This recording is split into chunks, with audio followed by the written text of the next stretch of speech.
Hi everyone, Aaron here for Zollotech, and this is the Nexus 6P. Originally I wasn't going to do a review on the 6P, and then I've been using it for about a week or two on and off, and I've liked it so much I decided to do a review. I've been doing more iPhone reviews and videos on those lately, and these phones, Android phones in general, aren't what I use most of the time. My go-to phone is an iPhone 6s Plus, but I like this phone so much that I decided I would review it. Now, Google dropped the price a couple weeks ago, and that's why I picked it up. I had been thinking about it for a little while.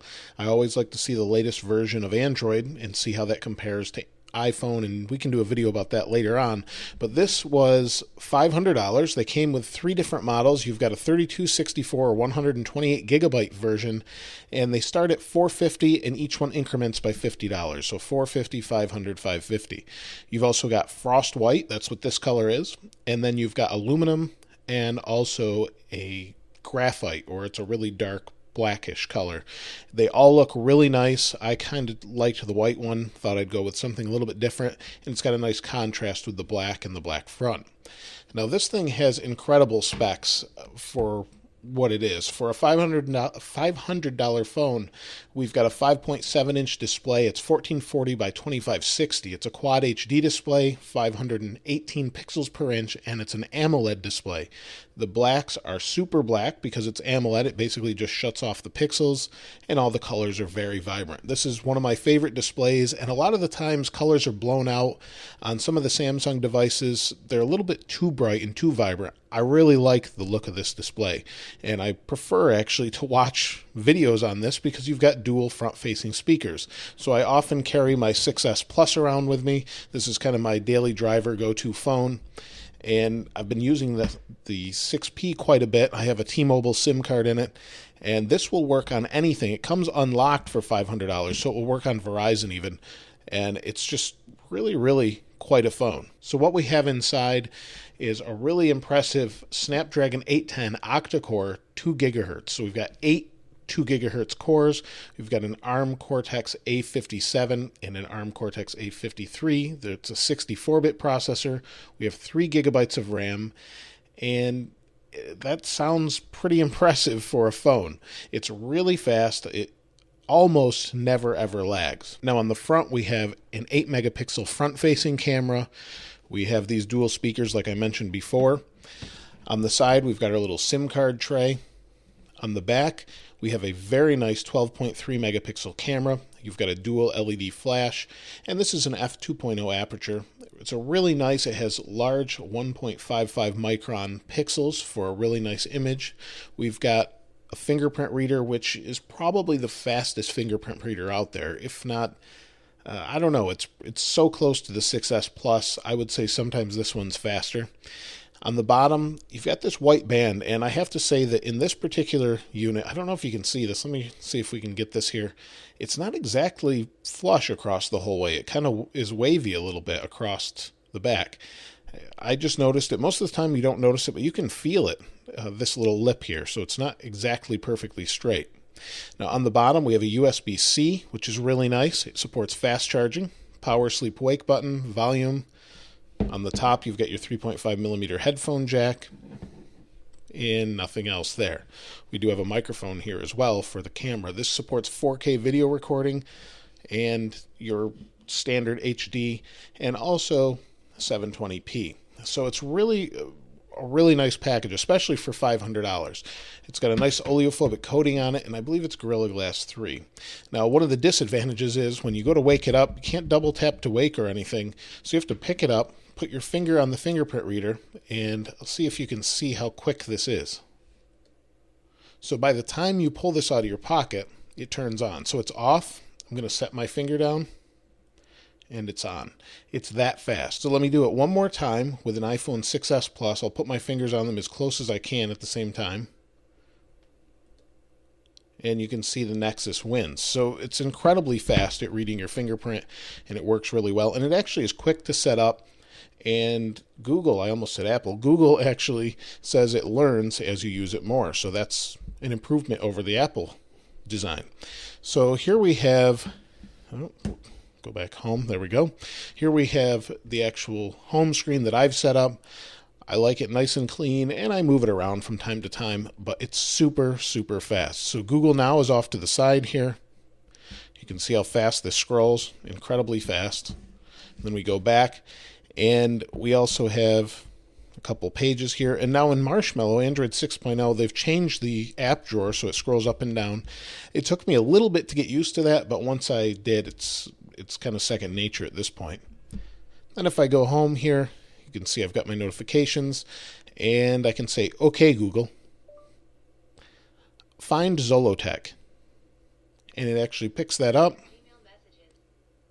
and it looks up my Gmail messages and also other things about me. So it's incredibly fast to search. When I look for directions, when I have my iPhone with me, I find that I do most voice searches on the Nexus 6P because of how fast it is. Now, that's really very different for me. I've been using an iPhone since they first came out, and now I'm starting to prefer the Android side of things. It's so smooth and so fluid. This is the first time I can sincerely say that they're equals as far as smoothness. In fact, this might be a little more smooth. So that's pretty stark contrast for me. And now, as far as the battery goes inside, we've got a 3450 milliamp hour battery. And I found the first day, and this is true of most phones, when you get a new iPhone, you get any new Galaxy phone, you plug in the phone, charge it up, and then you use it your first day, and it's terrible battery life. Might get you through half a day, 3/4 of a day, and you plug it back in. Then the next day it gets a little bit better, and then it's normal usage after that.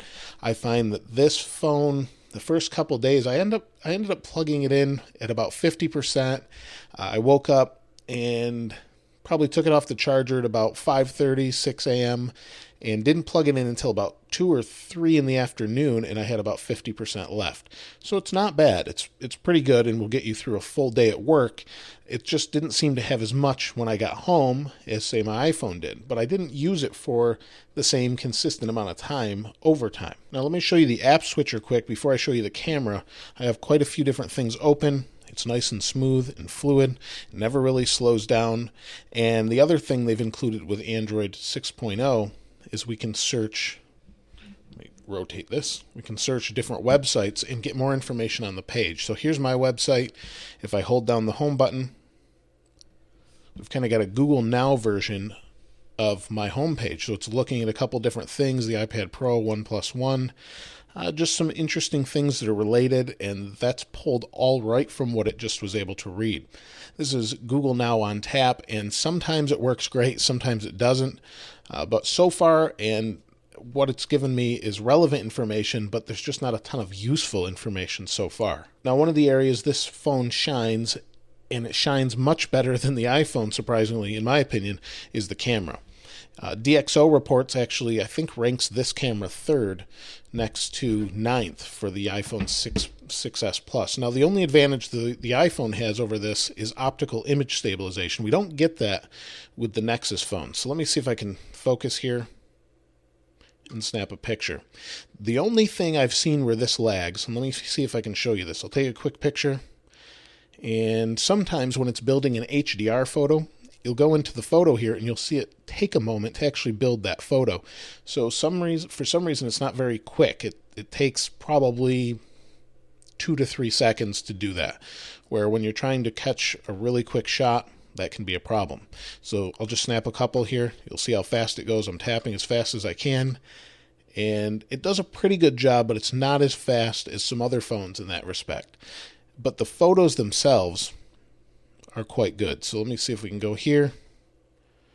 We'll just zoom in, and we're kind of off here a little bit. So if we can zoom in, we do have a lot of black in here, but you can get pretty good detail. And I would say I'm really impressed with this camera. I took quite a few pictures with it, and every time I've taken a picture, I've come away thinking it did a great job. It's just as good as my iPhone, if not better, in many situations. I would say the only place where this phone's lacking over the iPhone is actually in stabilization, and that really plays a big role in video capture. So when you're doing 4K video, something like that, this is better just because you've got that stabilizer in there. But other than that, the quality is good, but this makes up for the stabilization with software, and you see some of that in the movement of kind of a digital movement that you get with non-stabilized video recorders. The one thing I really wanted to hit on is I'm not using a case with this, and I really like the feel of it. It's a nice texture. It's not too slippery. And these sides, honestly, this is what Apple should have done. Google and Huawei here nailed this with this phone. These sides give it enough grip. It feels really high-end and premium because you've got these nice chamfered edges. And this little visor thing going on here I thought might be horrible, but honestly, look, it's not that thick. It's not too bad at all. It's just a little tiny minor hump there that sticks out. Now, some people are going to want a case with it. I like it because it's not too bulky, and it's really nicely grippable here on the sides. Obviously, those that are a little more clumsy are going to want to protect this a little better. I know I've seen some tests where people are bending this right here. I've pushed on this pretty hard. It's not going to bend with your average use. I think anyone that's reasonable about their phones, same with the iPhone and other phones. I never bent the iPhone 6S or the 6 Plus rather. I never bent the recent one, and I haven't bent this one. I think anyone that's reasonable and not sitting on their phone and just uses it carefully won't have an issue. But if you are someone that drops your phones a lot, definitely put a case on it because it is aluminum and it will dent. Final thing I have to say about Nexus 6P is it makes me want to use Android. Other than a couple things that I use specifically on the iPhone, such as FaceTime and Find My Friends, which I use more often than most people probably. I use FaceTime 2 to 3 times a day. Without that, that's really difficult for me on the Nexus to use as my everyday phone. Too bad it wasn't open source, but for all the other people, if I didn't have that and Apple Pay, which I can use Android Pay on here, so I can try that out later. I think that's the only thing holding me back at this point from using this as my daily driver. I actually like it better in many ways than the iPhone, and you actually have a few more apps on here than you do on the iPhone, but they're basically the same. You have, I think, 100,000 more apps right now on the Google Play Store than you do on the App Store.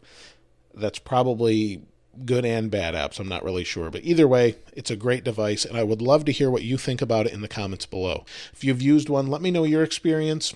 Do you prefer an iPhone? Do you prefer this device?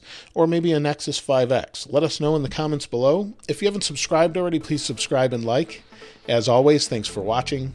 This is Aaron. I'll see you next time.